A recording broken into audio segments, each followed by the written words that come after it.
मिनश्शैतानिर्रजीम बिस्मिल्लाहिर्रहमानिर्रहीम अल्हम्दुलिल्लाह वस्सलातु वस्सलामु अला रसूलिल्लाह व बाद। अस्सलामु अलैकुम व रहमतुल्लाहि व बरकातहू। नाज़रीन, मैं हकीम मोहम्मद अब्दुल जलील हैदराबाद तेलंगाना इंडिया से आपसे मुखातिब हूँ।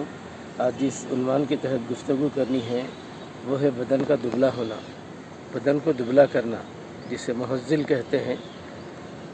इसको बदन कोई अगर हद से ज़्यादा मोटे हो गए तो उसकी वजह ये होती कि बदन में किस्म की जलन शुरू हो जाती, एसिडिटी वगैरह से जलन शुरू होने के बाद उसमें सूजन आना शुरू होती और उससे बादी आने के बाद और मज़ीद मोटापा हो जाता।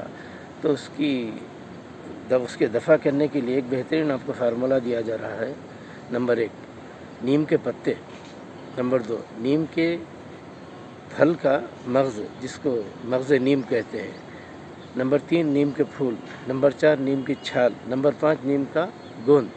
ये पाँचों अज्जा बरमसा भी लेकर उसको पीस लीजिए या गिरनी में पिसा लीजिए। रोज़ाना आधा चमचा, 2 टाइम अगर खा सकते हैं तो 2 टाइम खाइए, वरना 1 टाइम खाइए। इससे आपको अल्हम्दुलिल्लाह 2-4-6 महीने खाने से बग़ैर किसी तकलीफ़ के सुकून से आप दुबले होना शुरू हो जाएंगे। दूसरा फार्मूला और एक नुस्खा ये है, खलई एक मेटल है, जैसे देगचों में खलई करते, वो मिल जाता आपको दवा साज के पास, वहाँ से ले लीजिए। तोला 2 तोले ले लीजिए और उसको अंगूठी बनाने लगाइए। वो अंगूठी पहनिए, ये कलमे की उंगली में या ये उंगली में पहनिए, इंशाल्लाह उससे भी दुबले होना शुरू होते हैं।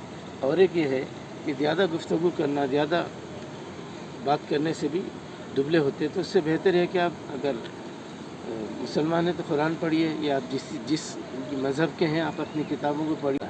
और दूध से बनी हुई तमाम चीज़ें और मीठी चीज़ें खाना तर्क कर दीजिए।